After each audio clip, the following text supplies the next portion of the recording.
This weekend, Resident Evil 4 Remake released, and I couldn't be happier to say. I mean, I obviously dressed for the occasion, as Resident Evil 4 the original is one of my favorite games of all time. I detailed this back in my original review of RE4 from December of last year where I did this exact bit.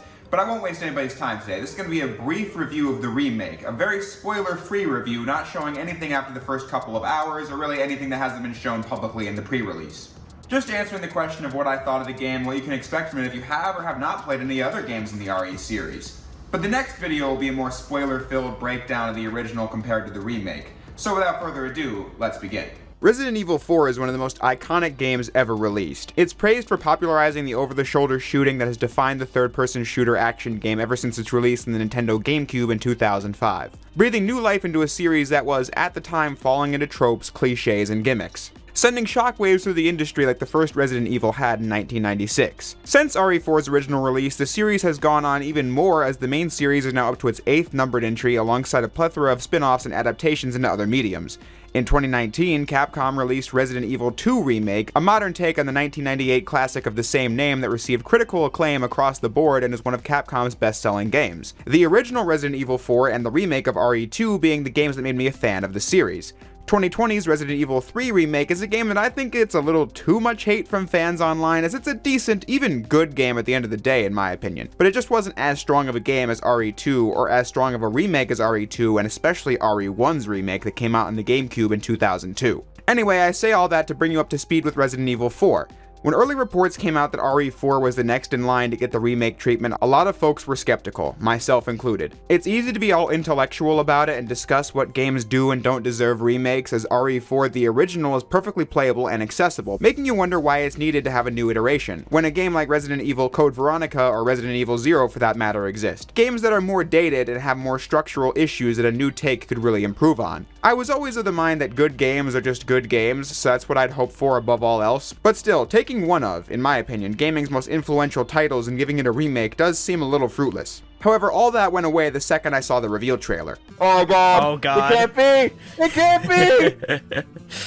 can't be! Needless to say, I was excited from that moment on. I trust Capcom since the RE2 remake is one of my favorite games, and in general, they've been on a roll with great titles in the last several years. So yeah, the nostalgia and hype of seeing a favorite redone was enough for me since the gameplay reveal looked absolutely incredible. RE4 being one of those games where you can just tell immediately that it's going to be good, great even just by watching the footage of it, which is why I was absolutely hyped from that first trailer, all the way to the release almost a year later. The demo that was released a couple weeks back was something I put 3 hours or so of playtime into.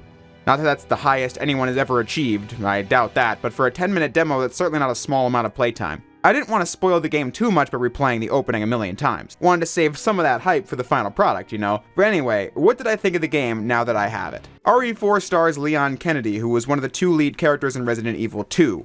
6 years after surviving the Raccoon City disaster, Leon is working for the US government on various missions. The president's daughter, Ashley Graham, has been captured by a cult called Los Illuminados, and it's up to Leon to rescue her with all his various secret agent skills at his disposal. Things get more complicated because of Leon and Ashley both being infected with Las Plagas parasites, having to find the cure before escaping. This much is the basic premise of the original RE4, and that has remained the same in the new version. It goes without saying that the production values behind the story are much higher in 2023 than they were in 2005. I'm not going to give my thoughts on the story the remake tells because, as I said, I want the video to be spoiler-free, so all my thoughts on the various changes can be given in the next video. But what I will say is that RE4 is a famously campy game, and it was equal parts exciting in its action scenes and also funny with its goofy dialogue. RE4 2023 takes the original story and does it in a more straight-faced fashion. Not to say I don't find it entertaining, because I still felt like the characters and dialogue were endearing, just that you can expect a more serious tone from this game, heightening the drama from elements like Leon and Ashley's infection much more than the original game ever did. As for the gameplay, any fan of contemporary action shooters should know what to expect from RE4 Remake. As established, Resident Evil 4 was the game that made the whole over-the-shoulder shooting mechanic so popular to begin with. The new version is like if that game was made today with all the advancements that have come since. I've said it before, the remake of RE4 feels like if you took the tone and control of RE2's remake, combined that with the thrilling action of RE4, and with the mechanics of upgrading your weapons, stealth, and the heads-up display from the Last of Us games. Legit though, when seeing the upgrade screen, the crouching movement, and the health bar and inventory screen, I thought, well, the devs clearly enjoyed The Last of Us Part 2. But how do these changes impact the experience? For starters, you couldn't move while aiming in the original, but can in the remake. That was done to heighten the tension of the original RE4, but now, to compensate for your added mobility, your aiming is shakier, steadying if you hold still, and the enemies are infinitely more aggressive than they ever were in 2005. Swarming players from every direction and attacking with every means available, from punching you to choking you to stabbing you to trying to light you on fire, and it is very tense. The Resident Evil series is most known for being a horror game, and I've gone on record to say that Resident Evil 2 Remake is one of the most terrifying first playthroughs I've ever had with a game, but the original RE4 was breaking away from those horror roots and instead being a tense action game. The remake is much the same. You can expect an experience that will be scary, but not in the shake it in your boots, afraid of the unknown like the classic games and their remakes were going for, but instead in the way of being overwhelmed by the impossible odds you're dealt with and going, oh crap, upon seeing certain enemies both old and new. Getting immense satisfaction after clearing a whole room of foes. And I don't say that lightly either. The combat loop of RE4 Remake is some of the best action shooting I've played. The basic setup is pretty similar to the original in that you manage your limited resources by shooting enemies in weak spots and getting up close for combat moves like a roundhouse kick or a suplex, but also enhancing the combat with the inclusion of stealth mechanics that gives players multiple methods of engaging a room of enemies that the original never did, and it's enhanced through its greatest mechanic, parrying attacks. If you time it right, Leon can dodge any attack in the game by pressing the knife button. With this, you can dodge axes being swung or thrown at you, or save yourself from being stabbed with a pitchfork. You can tear entire arms off if they try to punch you, and you can even block a chainsaw with the knife. Going right from a block into a roundhouse kick is some of the most cathartic gameplay I've ever seen in a shooter, truly.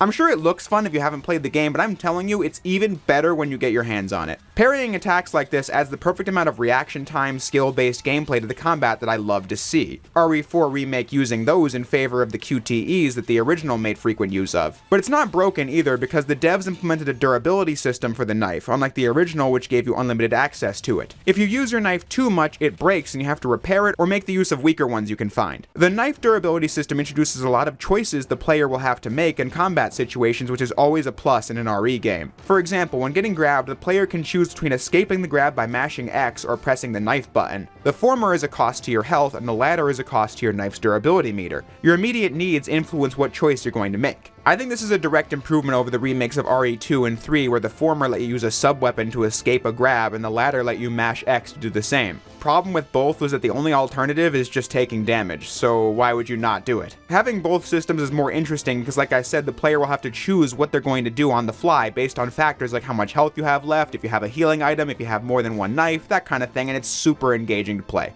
The game also has a plethora of options for upgrading weapons in the shop and with buying new ones. The shop system is pretty similar to how it was in the original, only with a streamlined system of upgrading treasures for a higher price and an introduced trading mechanic for higher value goods. The things you need to trade being rewards for completing newly introduced side quests. RE4 Remake brought in some of that classic RE exploration that the original didn't do in favor of being more linear. While the remake definitely is linear, there's just more reward for exploring and re-exploring your surroundings in this one, which I appreciated. I also greatly appreciated the crunchy sound design that comes from using all the weapons and the sounds that come from smashing pieces of the environment. It's a cathartic game from top to bottom in every aspect, including the controller. Like all other PS5 shooters, that being the version I was playing, the adaptive triggers are put to great use by having different amounts of pressure applied to pressing the trigger buttons with each weapon. That's less of a thing to compliment individual games over and more just worthy of praising the DualSense as a controller for, but I figured I'd say it anyway. Although since I'm playing on PS5, something absolutely worth mentioning is this visual glitch I got within 20 minutes of playing where flickering colors are just going crazy at the bottom of the screen. I'm sure you've noticed it so far in this video. This is for PS5 players, it seems. The official Resident Evil Twitter has addressed it and said they're working on a patch to fix it. But in the meantime, you can bandage the problem by restarting the game, which didn't work for me, but then the other quick fixes are in the settings, by either turning off the depth of field effects or by turning on motion blur. I did the former because I don't care for motion blur effects. And I'm happy to report that turning off the depth of field effects did the trick. Hopefully that patch comes out soon. Thankfully, console games have just reached the point where we can get such in-depth options in the menu, like activating ray tracing or not, or customizing the hair on Leon and the frame rate and all that stuff that makes PC games so great. But now it's on consoles. The game, generally speaking, looks absolutely gorgeous in its lighting effects, atmosphere, character models, details, and all that. Even the hair textures, which I thought the RE Engine games prior to this have always struggled with, but now it looks great for every character. The production values here are definitely up to par for 2023. I was especially impressed by the real-time cutscenes being so seamless with the gameplay. Nothing new for the industry, but it was cool to see. Fun fact, when I first played the demo and got to this part when Leon went into this house for the shotgun, I thought I was still in gameplay and was going to mash buttons to keep this door closed, but it was a cutscene instead. That's the level of seamless we're talking about here, and it maintains that level of immersion and visual fidelity throughout the entire campaign. And RE4 isn't a short game by any stretch of the imagination.